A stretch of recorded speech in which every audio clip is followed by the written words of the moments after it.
I'm just basically doing ring cuts as I've done in the last couple of videos to rough out the shape. The one thing I did forget to do would be put bevel cuts on the corners of the windows, and you'll see that at the end of the video that I've missed it. So yeah, same basic stuff. I do add a little ring cut here just to try and emulate the topology, the little groove in the side of the vehicle. Don't know if it's exactly necessary. There's other ways you can do it, but I'm focusing on modeling here, so I kind of felt it was necessary. Yeah, so again, there's all this stuff you've seen before. One interesting thing is here I do try and I realize that some of parts of the door are not in proper alignment. So I start extruding bits and pieces to try and create this topology, and then I notice that that little part of the window is just not straight. So I just try and eyeball it here, line up the first and last vertex so that they sort of overlap, and then move the other ones around so they sort of sit behind them to form a line.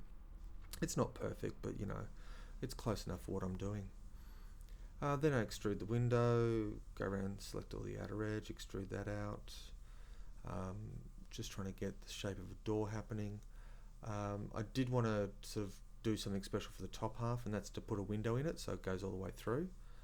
And then as I'm modelling this, I failed to realise that I'd just taken that whole inner surface, but I fix it later on.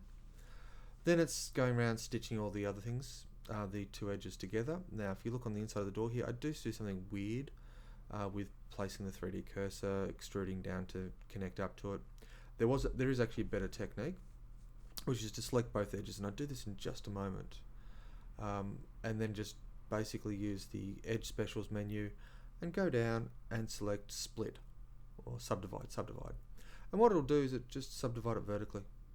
Cut it in half, done.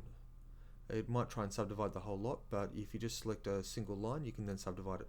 This section, I'm basically just pulling down that bottom edge to try and hook it all up.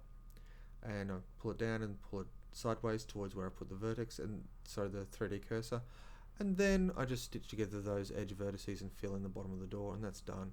Realize that I've missed this whole thing, so I add a ring cut on the inside of the window there, and then face those two edges to create a double glaze kind of effect, or two layers to create that glaze effect, and